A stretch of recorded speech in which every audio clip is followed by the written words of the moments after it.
동아 비즈니스 리뷰 2019년 2월 267호 쉐어링 이코노미에 대한 영상입니다. 최근 떠오르는 주제인 공유경제에 대해 다양한 예시와 함께 소개드리도록 하겠습니다. 일단 모두들 많이 아시는 공유경제의 사례부터 공유할까 합니다.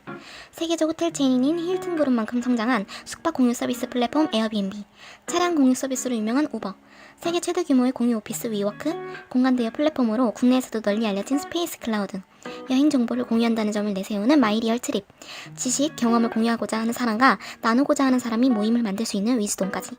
앞의 사례에서 공유하는 대상이 다양해 헷갈리실 수 있지만 모두 공유경제에 해당합니다. 그렇다면 공유경제는 무엇일까요? 물품이나 서비스 등을 각 개인이 소유하는 것이 아닌 공동으로 소비하거나 공유하는 것입니다. 빌려 쓴다고 생각하면 쉬운 개념으로 인터넷과 스마트폰을 기반으로 빠르게 확산되고 있는 경제적 흐름입니다. 국내에서는 쉐어하우스나 카쉐어링으로 공유경제를 많이 접하셨을 거라 생각합니다.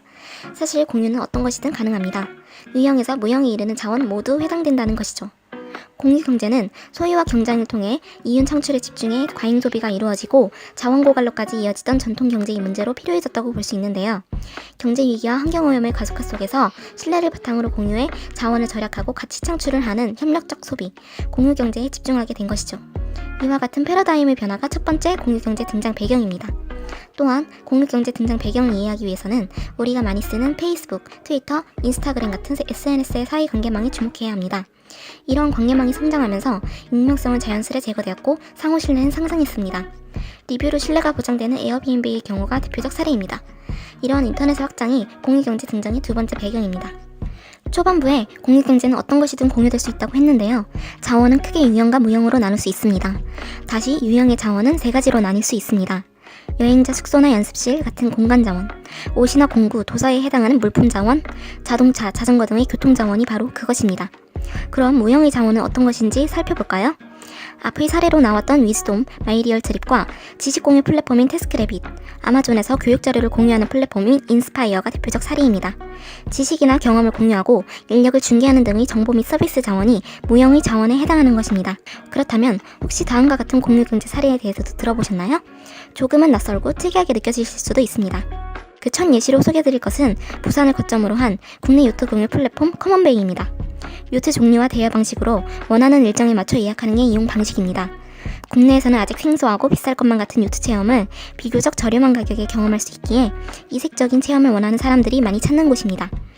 직접 사이트에 들어가 보았더니 실제로 가격이 그다지 비싸지 않았고 부산뿐 아니라 서울 서초구에도 요트 공유가 있는 것을 볼 수 있었습니다. 각자의 주머니 사정과 원하는 바에 맞게 고른다면 합리적이고 색다른 경험을 할 수 있는 것으로 보입니다. 다음으로 전해드릴 특이한 공유경제 사례는 일본의 것입니다. 30대에서 70대까지의 주로 중년 남성을 렌털해주는 서비스 플랫폼 옷상 렌털입니다.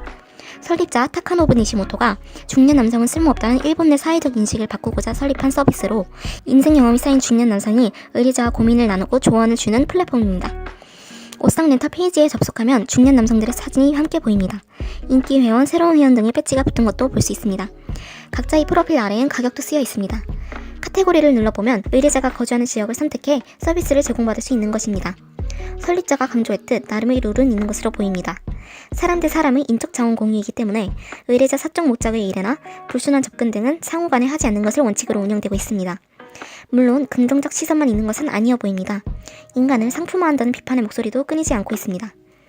이외에 강아지를 키우고 싶지만 못 키우는 사람들을 위한 도쿄의 렌털독 서비스, 식탁만 빌려주는 중국의 공유식당 메이웨이 부용경, 공유 여자친구라는 이름을 등장해 사회적 문매를 맞은 여자친구 공유 서비스, 관광객을 대상으로 한 높은 단기 렌트 수익률에 집중해 실거주민의 주택가격과 장기 렌트비의 상승이라는 고통을 떠안은 에어비앤비 숙박 공유의 부작용의 문제까지.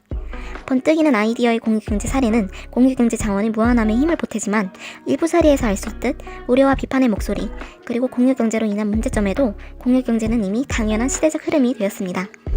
공유경제의 범위는 앞으로 더욱 확장될 것이고 그 속에서 부작용을 최소화하기 위해서는 충분한 사회적 토론을 바탕으로 사회적 합의가 선행되어야 하지 않을까요?